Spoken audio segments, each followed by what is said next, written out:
let's start it. As always, there's a prayer on top of your handout if you want to pray with me. Well, please do.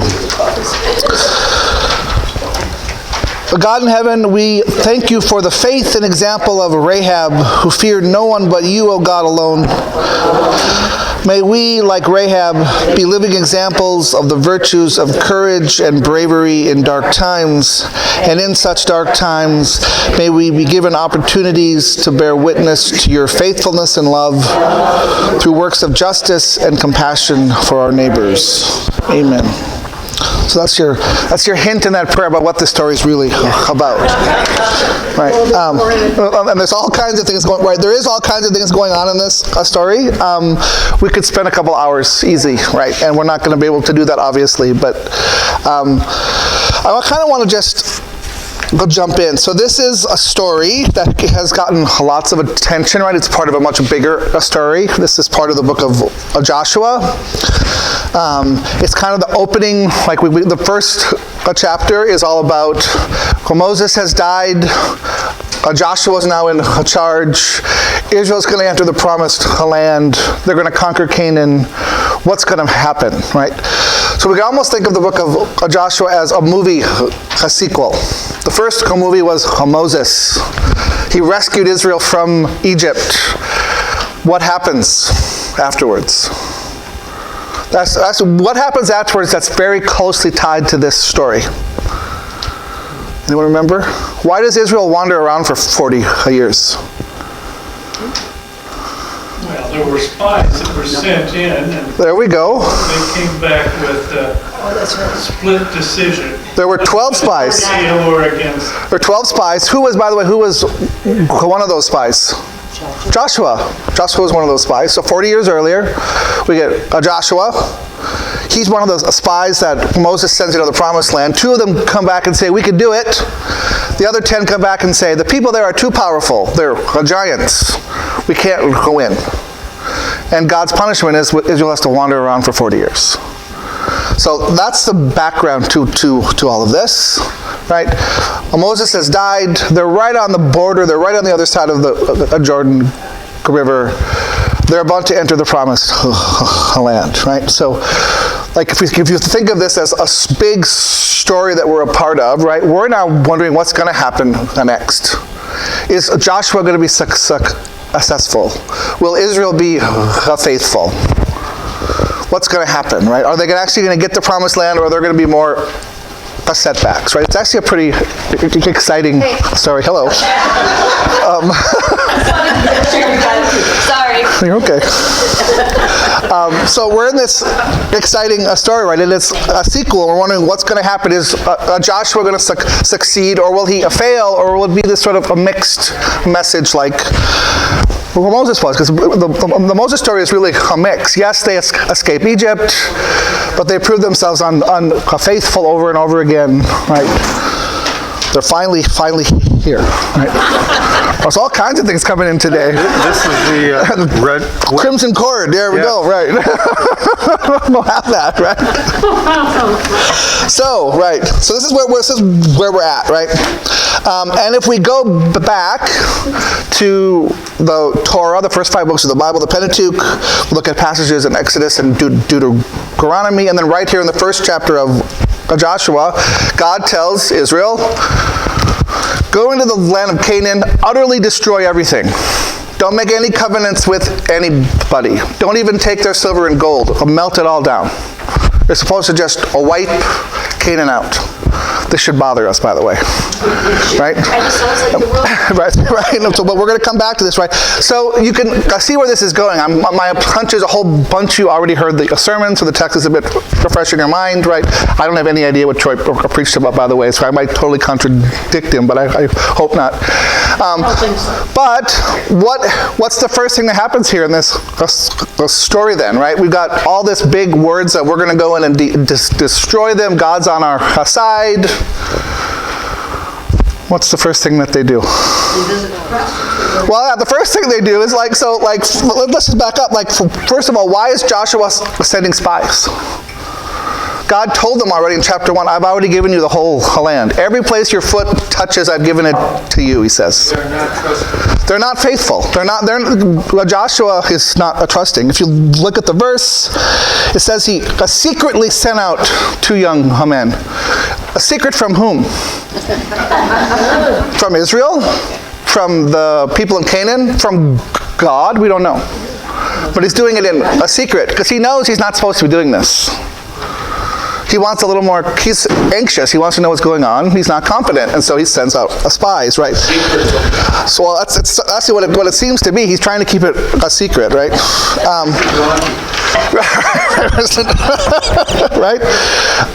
There's actually some other things buried in here that the context that if we know our Old Testament well, we would see. So they're in this place called, it's got a really unfortunate name, a shittim, right?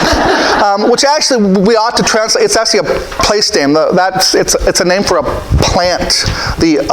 I can never say this word. Acacia. Yes, thank you. I can never say that word. The acacia tree. It basically means the acacias. Like we might have a housing development called the Pines. That's what this means, right? It's a place where there's a bunch of acacia trees.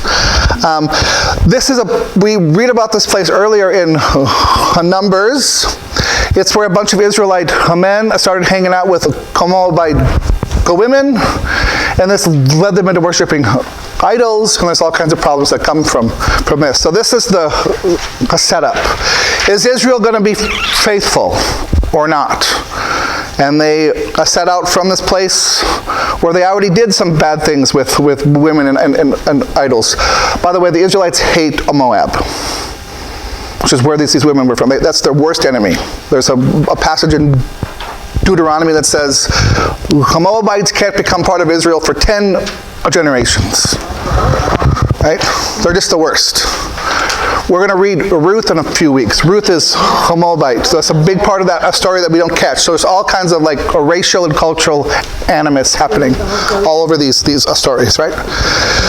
So it's already like, again, the question this story is asking in this narrative was, what's going to happen? Is Israel going to be faithful or not? It doesn't start out very well. Joshua sends out spies. That happened at the beginning of Moses' when they're going to enter Canaan. They sent out spies and backfires. Right? They're in this place where they already got hooked up with these women in idol worship. Right? Sends out 2 spies. What's the first thing they do? They go to the whorehouse. Right. By the way, this is going to be a little bit braided PG-13R today. It just is, right? Just the way it is. But that's the first place that they go. They're young men, right? I mean, this is actually like they're young men. They're out on their own. I would agree, right? But I mean, this is actually, this is the whole point.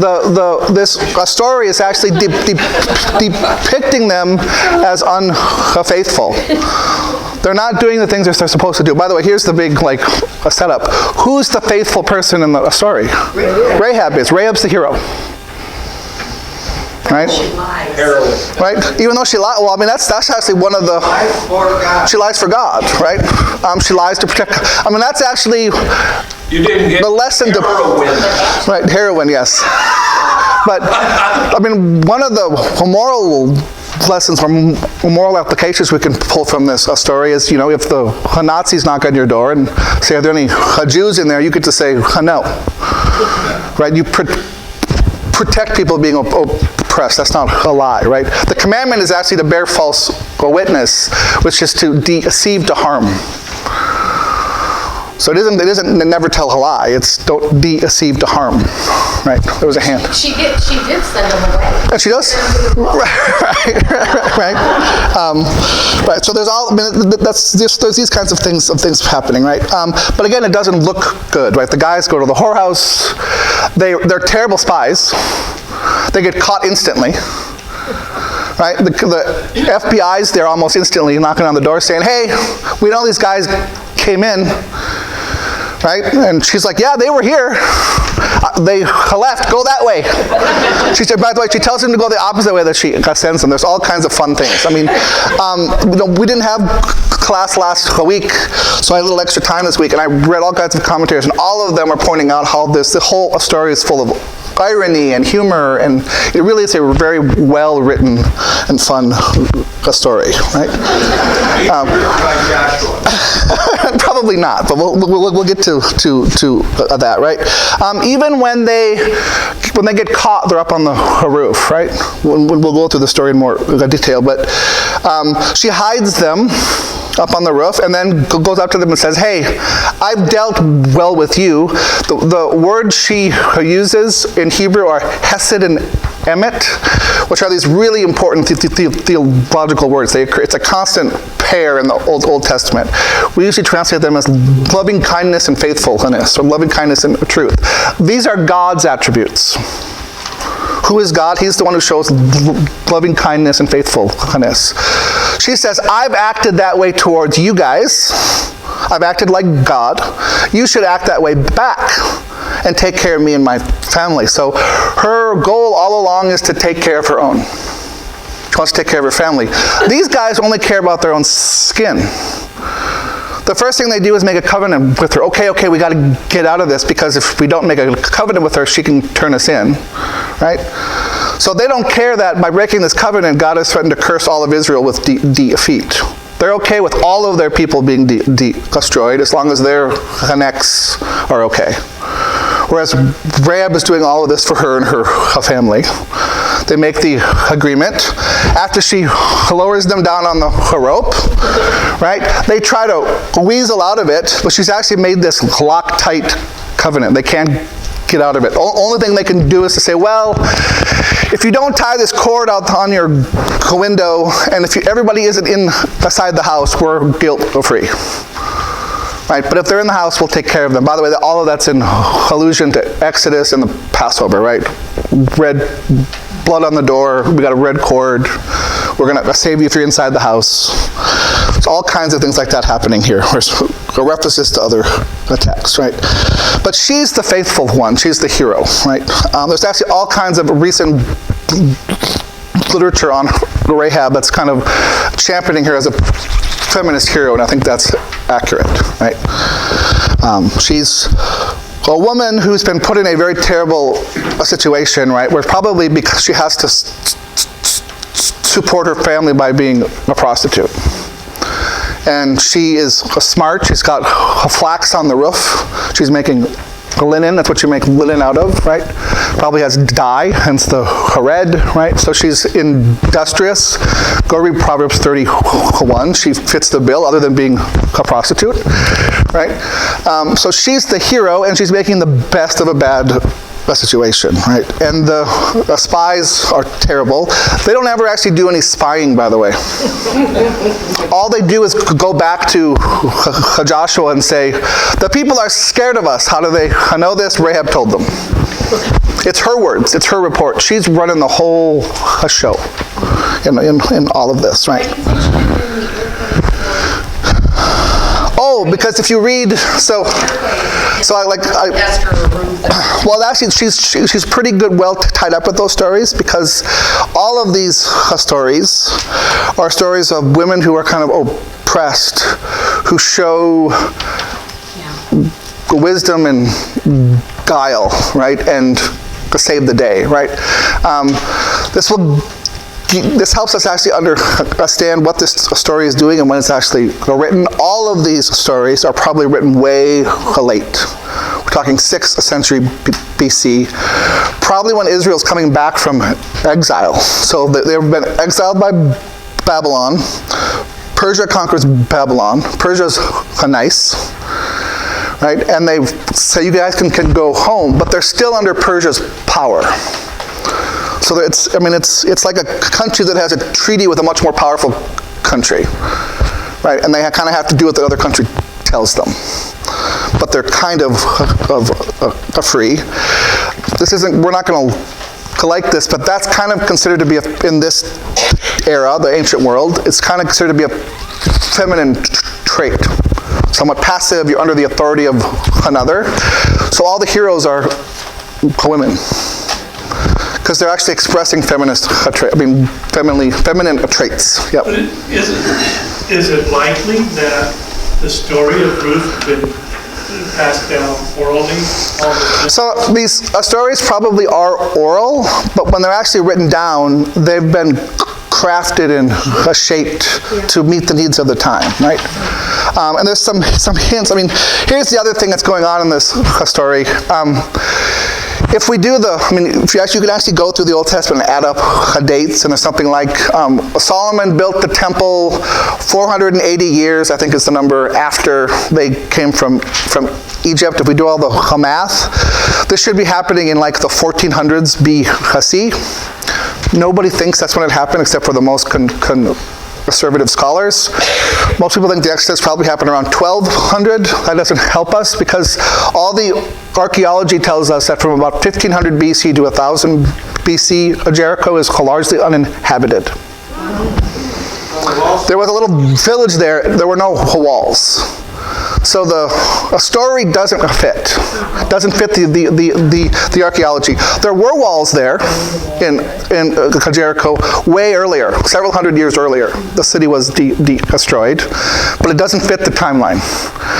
So one thing that could be happening is about 1,000 years after, because you can go to Jericho now and still see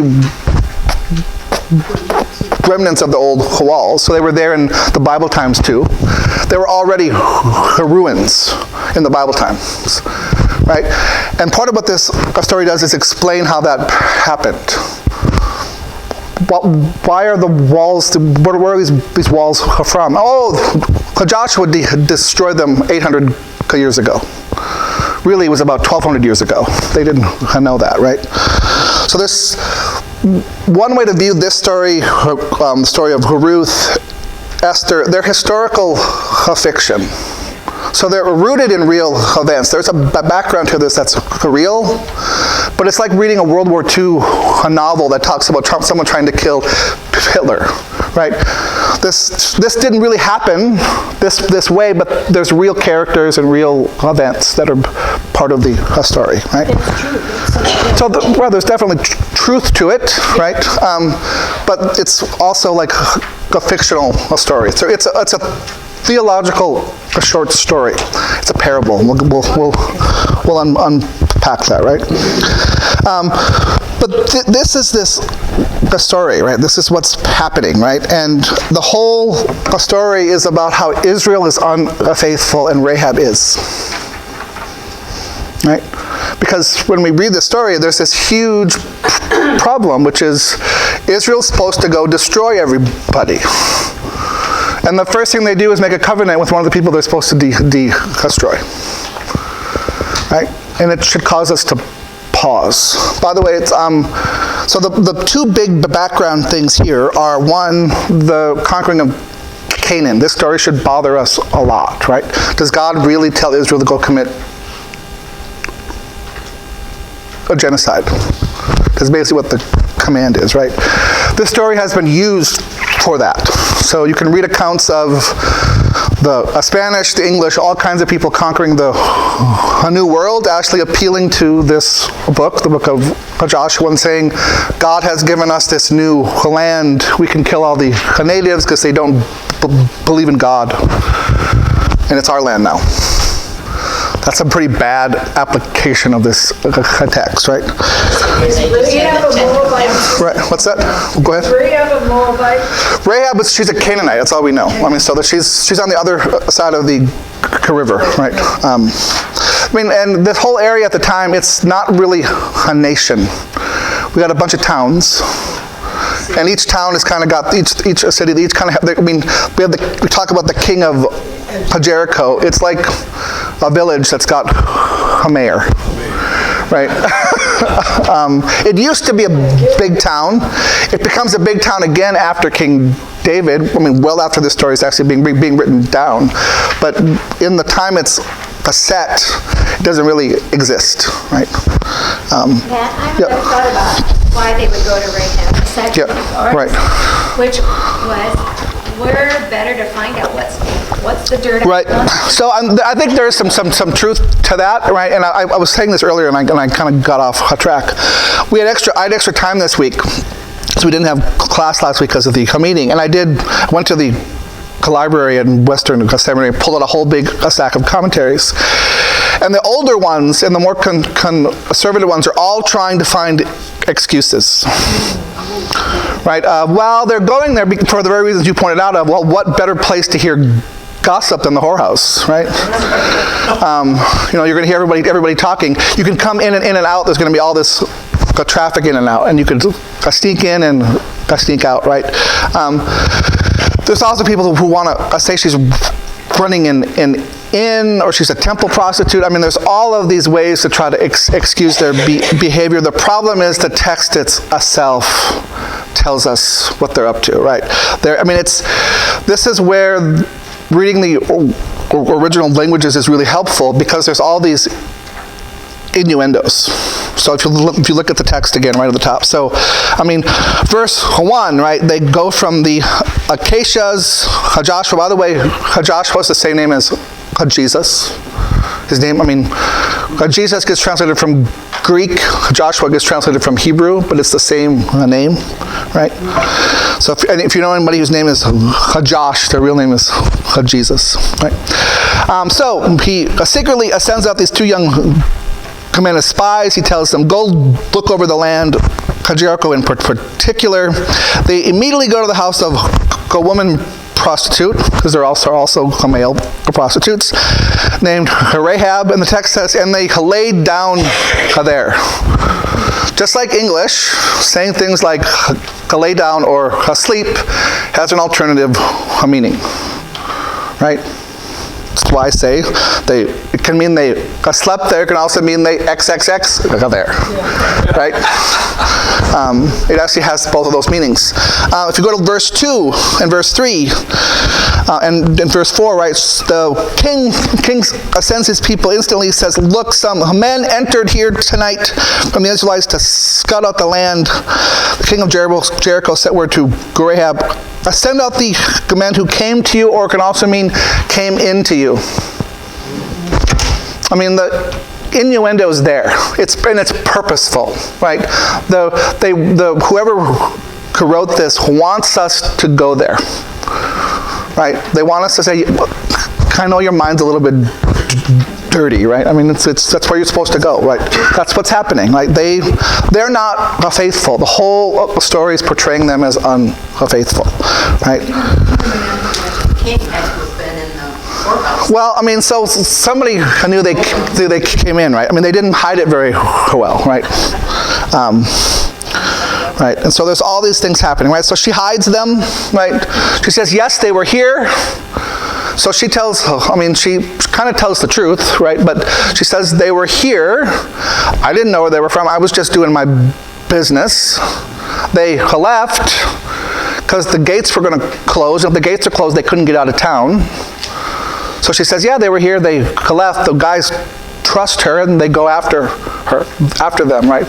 She sends them back to the river. And when she puts them out the window, she sends them the opposite away. Jericho, has anyone been there?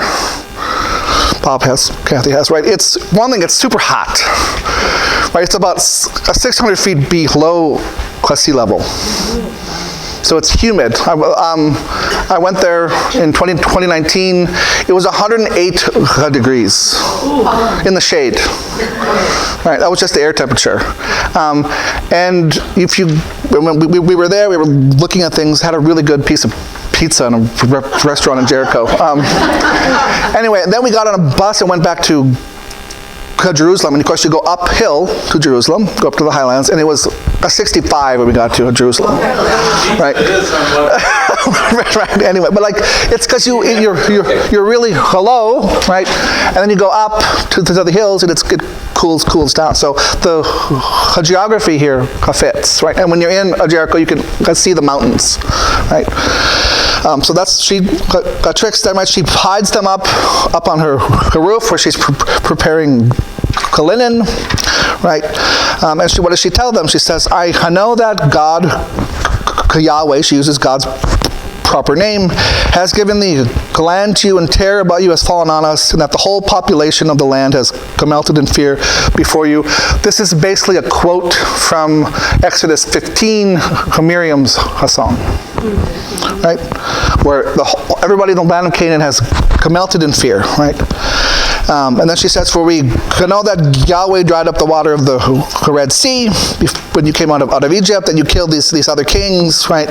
Our hearts, we heard and we melted, we were left dispirited, for Yahweh your God is indeed the only God in heaven above and on earth below, right? The other reason why this is a story is it's hard to believe that the prostitute from Canaan speaks like she's got a PhD in theology. I mean, she's just quoting the Old Testament over and over again, right? I mean, she speaks like an incredibly well-trained Israelite theologian. But more than likely, this was written way after. Well, of course it's written way after, right? But they're putting these words in her mouth, right? I mean, her confession that Yahweh is indeed the only God in heaven and on earth below, right, is a positive articulation of the first commandment. Right? God's the only God. Right? So again, she's a faithful. She believes rightly. She acts like God. Right? She's what does she say next? Now swear to me by Yahweh, for I've acted benevolently or loving kindnessly. That's not a word, but so put it in there. Towards you, so that you too will deal benevolently with my father's house and give me a sign of faithfulness. So we get that hesed and emet, right? Loving kindness and faithfulness, right?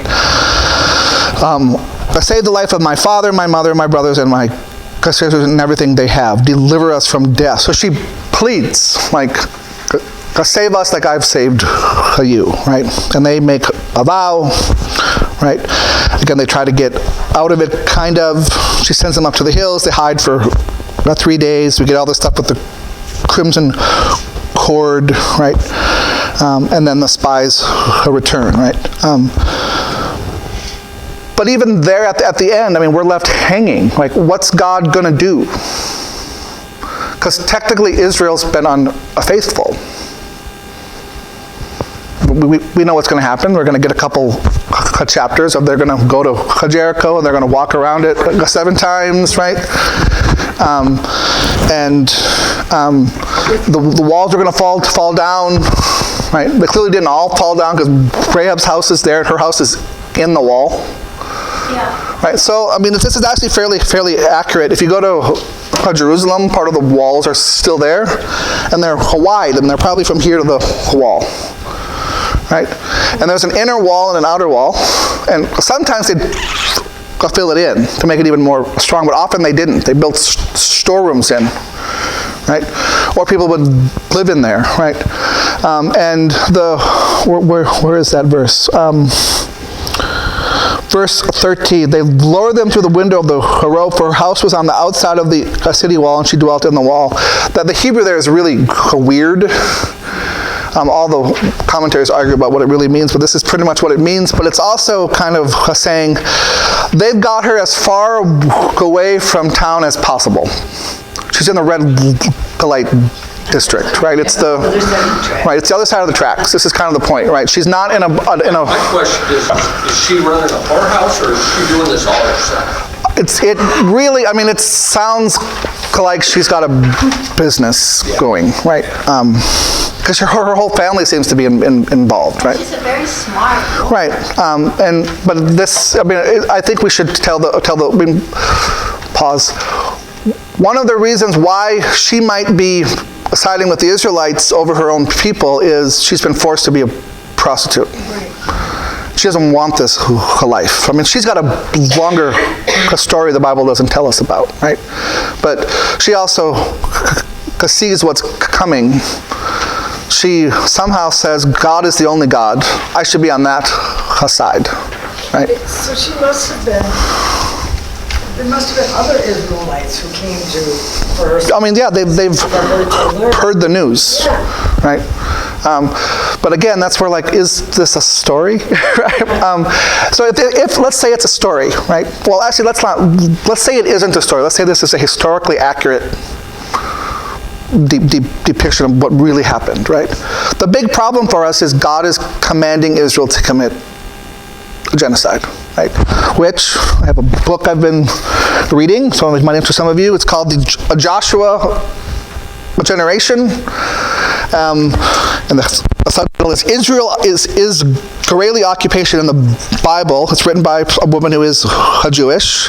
But she goes through and highlights how people like David Ben Gurion and others who come out of Israel in the 40s were actually started a movement where they did Bible studies all across Israel in the book of Joshua. And the point was, God has given us the land just like he did back then. We should go in and just kill all the Palestinians. So this is actually how they're reading this book and how it's currently being used. So whatever your politics are, but that's actually accurately how they're currently using it. Yep. I think it's interesting. We always like to see things through our culture. Yep. Like we think Rahab may have lived in a house, maybe went down the street, and then she had her business. Well, I've seen this in Cuba several times, and actually stayed in there for a while to see what was going on. But you can have a family of 3 generations, right? And all 3 are involved in prostitution. And then they will have small grandkids running around. So it's not like walking into a business. You walk into their home. They have the TV on, little kids running around, and then things go on in different rooms. So it was really just part of their way of life. Absolutely. I think back then, where all of this was going on within a home, probably with multiple generations. Well, that's what she tells us. She says, "I saved my father and my brothers and my sisters and everything they have," right? So it's a family operation. So Bob, why did you go? That is photography. Okay. Right. Okay. Yep. Sort of like a caste system as in India, where you have people because you have people like Rahab who are in a situation she doesn't want to be in, but she's remaining there, although she was trying to move up, and eventually I think she does.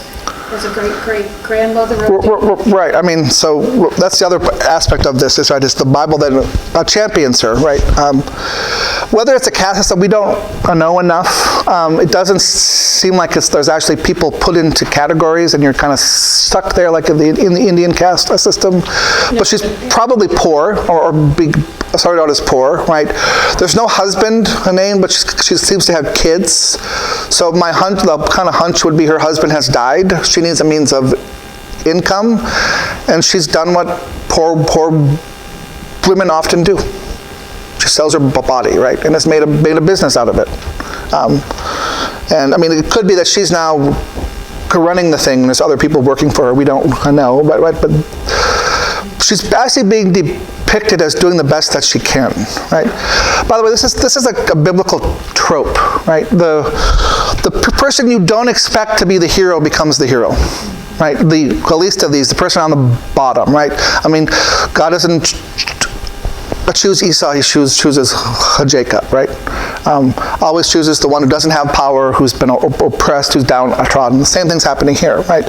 Israel is the power here. They're going to come in and conquer. But they're the unfaithful ones, right? And Rahab the whore is the faithful one. Yep. Explain to us why in the New Testament Jesus would have called the Canaanites pagans. Certainly he came to serve them, not to help them. But now in the Old Testament, we're supposed to believe a Canaanite followed the word closer than the Israelites. Explain the dichotomy. So, where does Jesus talk about the Canaanites? I thought, except those who the Jews were, they were pagans. There's this historical issue, right, with the Jews of we're God's people, everybody else isn't, right? And Jesus talks about that too, right? But of course, Jesus is expanding on this and saying, right, but God wants everybody to be included, included in this, right? There's hints of this already here, right? So this is one of the tensions I think is worth pointing out. All throughout this book, Judges, there's going to be this idea of we got to destroy all of our enemies. Immediately afterwards, one of the enemies is demonstrated to be good and gets included in every time. So there's a tension. It's like there's two different voices. One voice is saying, we're God's people, therefore we get to destroy everybody else.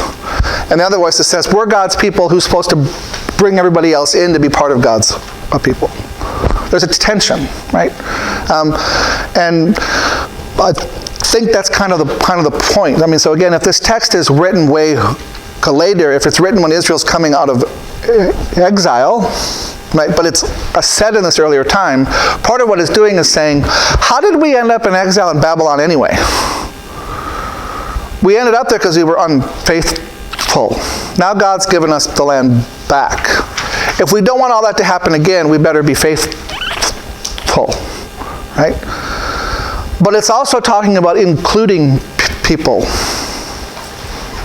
right? It's also pointing to, like, there's people here to include who aren't part of our original group, right? So, I mean, what happens with Rahab, right? If we turn my handout over, right? In chapter 6, we get the other mention of her in the Old Testament, right? Which is, right, after a city is totally destroyed, everything, all the animals, right? Then Joshua says, go to the house of the woman, the prostitute, and bring her out from there, and all that's hers, just as you swore to her. So Joshua keeps their word, and they're saved, and they get to live in Israel. And the very last verse says, and she here means her family, dwell among Israel until this very day, for she hid the messengers, a word that can also be translated angels, whom Joshua sent out to scout Jericho, right? Why would it say angels? I had no idea because they weren't. They weren't, because it's tying us up with another story. It wants us to think of this other story all the time when we read this one, which is the story of Sodom and Gomorrah, where we get two people who go into a city who get hidden. Right? Actually, you could, like, there's a story, they follow the same patterns, but different things happen. So there's all kinds of intertextuality happening, right? And again, the idea is, how should we live, right? We should live faithful. We should recognize that God is the only God, right? But we also recognize that perhaps there's non-Israelites who also worship God and will therefore become part of us, right? Go ahead. Isn't the bottom line, like you said, Yeah. faith? Yeah. Doesn't matter if you're Jewish or whatever. When Jesus came and the Lord went out and the Gentiles started believing, faith is what the bottom line is. Which is why, right? Which is why, I mean, again, if you look on my handout, sorry, it got kind of small because it's in a footnote, but the New Testament talks about Rahab twice. In where's the first one? It's three times. There's Matthew, the genealogy. By the way, the math doesn't work there either, because she would be David's great-great-grandmother, but there's like 300 years in there if we actually do the math, like with the Bible, so it doesn't fit, right? Which, well, maybe, or it could be, I mean, these lists are, because sometimes it's okay to go from like a grandfather to a grandson, but it doesn't quite work, right? The other ones are Hebrews and James, right, where she's put in the same category as Abraham and Moses. Right, she's actually held up as, you should imitate her. I don't think they mean the prostitute part, right? They mean the faith part, right? Because she's faithful, right? She's faithful in that she takes care of those who need help. She's faithful in terms that she confesses faith in God, right? And for that reason, she's saved, right? It's her faithfulness that saves her. Yep. Matt, which calendar are you talking as opposed to what's in the Bible? So if you just add up the dates, so if you American or English or? well, I mean, just add up years. Like if you go to when we think King David was king around the year 1000. Okay. Right. So, I mean, at the very latest, this is happening about 1250. 250 years means, so you're having kids really old. A couple generations of that, right? No, they live longer if you're But it just kind of doesn't work, right? But it's, but again, that isn't their point. They're not trying to sort of give us a history of what actually happened. This is a parable, right? It actually works a whole lot like Jesus' parable of the good the Samaritan, right? Because who do you expect to help the guy? The priest and the Levite, not the Samaritan who the Israelites hate. They're their enemies. But he's the one that helps the guy who's been beat up, just like Rahab helps these spies. Yep. The book that you recommended. Yep. We went through Luke. Yeah. Okay. There's a discussion of great reversal in Luke's writings, both Luke and Acts. But now I hear you talking about reversal now, and Pastor mentioned reversal. Is this a theme in some modern biblical studies? I mean, personally, I think it's a theme in the Bible. But yeah, it is a big theme in modern biblical studies that there's this constant great reversal of God doesn't go to the rich and the powerful. He goes to the poor and the weak. That God comes as someone who's poor and weak, right? Katie? I think it's the great reversal. It's the keystone of our faith. Absolutely. You know, the baby who was born in the manger. Yep. I mean, I love the total irony that works its way all through that. It's not what you expect, but it is what is. Same with Moses. Absolutely, right? Everybody, right? I mean, that's how God operates. I would like to, maybe not right now, but talk about this utterly destroyed. What came to my mind as I was sitting here was, if you want to destroy a business, you don't go and kill the people. You just do other things that make the business fail. So I'd like to sometime talk about that, because that really upsets me to destroy people. I know Sodom and Gomorrah, but I just... But again, I mean, if you turn my handout over, underneath the bullet points, I put Deuteronomy 7 here, where, I mean, this is the command, right? When the Lord your God brings you to the land that you are about to enter and occupy. I mean, this is now happening to, God is saying this to Joshua and Moses. And when the Lord your God gives them over to you and you defeat them, then you must utterly destroy them. Make no covenant with them and show them no mercy. Do not intermarry with them, giving your daughters to their sons or taking their daughters for your sons, for that would turn your children from following me to serve other gods. Then the anger of the Lord would be kindled against you, and he would destroy you quickly. I mean, we could go on here. Like, this is what God has told them. And the first thing the spies do is the opposite. Right, so if we're reading this as, a Jewish people back in the ancient world, right, we should be thinking like, uh-oh, bad things are going to happen, right? This is not looking good, right? Moses has died, Joshua's taking over, what's going to happen? Nope, it's not going to turn out well. But it does. That's the great surprise, right? Is God is faithful. Israel still gets their land, but he also saves Rahab. And there's going to constantly be these people who get saved, right? God told them destroy everybody, but there's constantly people being pulled in. They said, they heard the stories about them walking on dry land. We heard and our hearts melted. Yep. And because of all, we're left dispirited. For Yahweh, your God, is indeed the only God in heaven. So it just goes to show that what we do has impact. What happens to us. Yeah, and that's, I think, the other, Paul, you asked about practical application earlier, right? The kind of lesson here is, one, be faithful, trust God. God's got it taken care of to a degree, but that doesn't mean that you don't do anything either. Like, your faith isn't supposed to be passive, it's supposed to be active.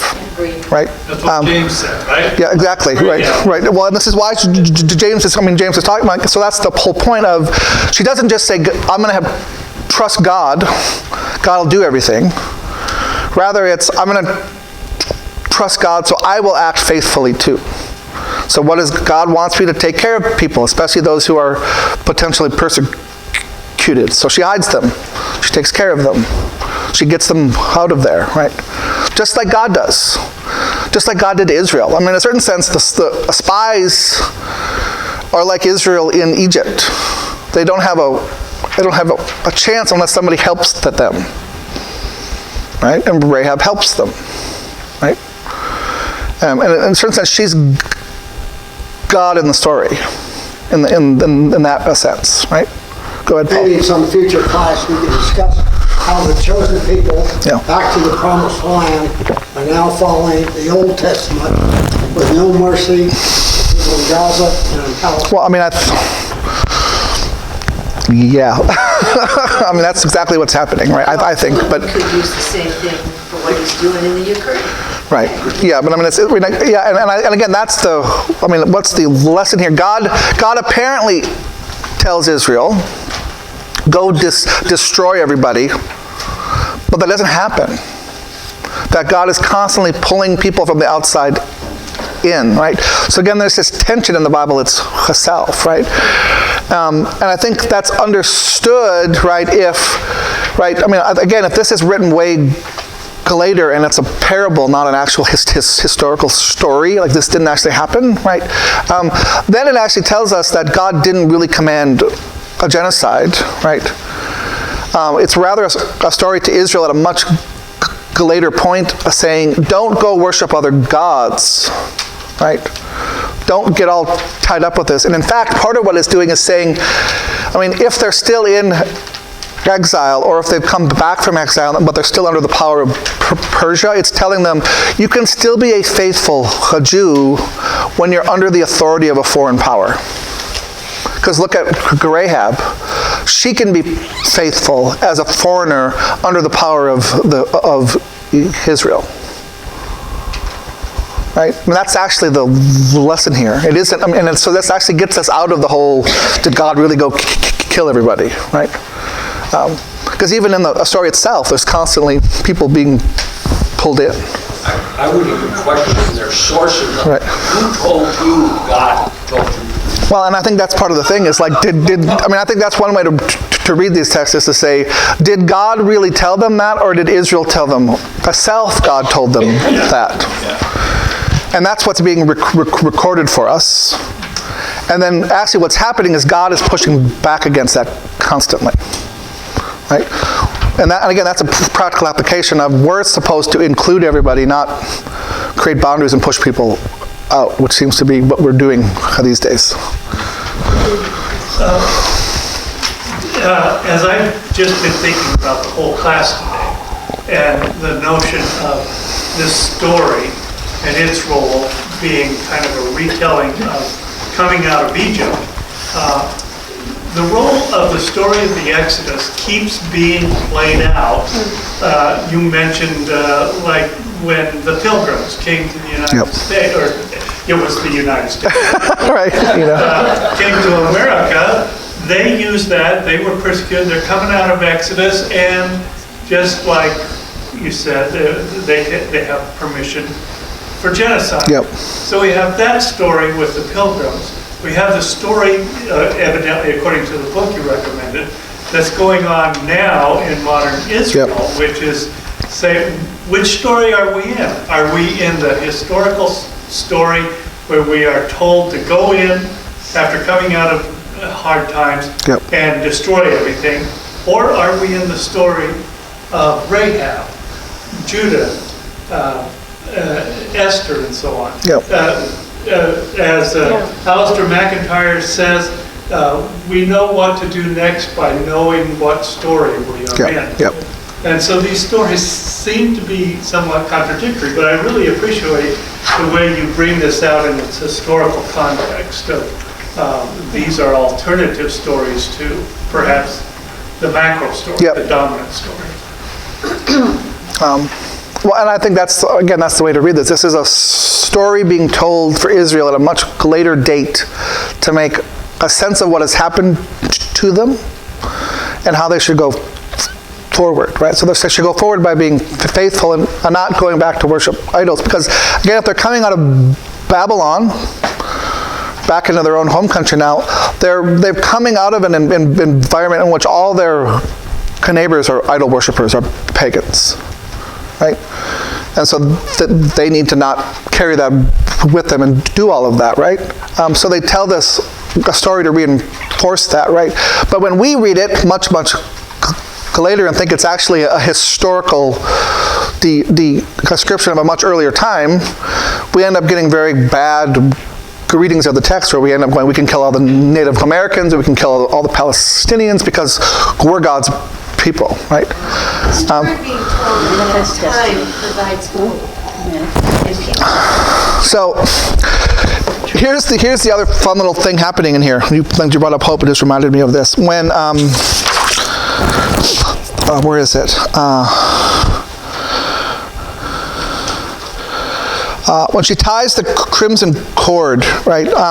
The word for cord in Hebrew, it's like our word for right. Do you mean turn the right direction, or do you mean correct? The word for cord and for hope are the same word. So there's actually this whole idea of her hanging the cord in the window is her demonstrating the virtue of hope, right? That she's then going to be saved. I think there's actually this play on words there, right? Again, you can't translate that. It's not possible, right? But that's some of the things happening, right? So again, Rahab is being lifted up as a hero of faith because she's faithful. This is how I want to end. I know we're way over time. This is from Galatians 3.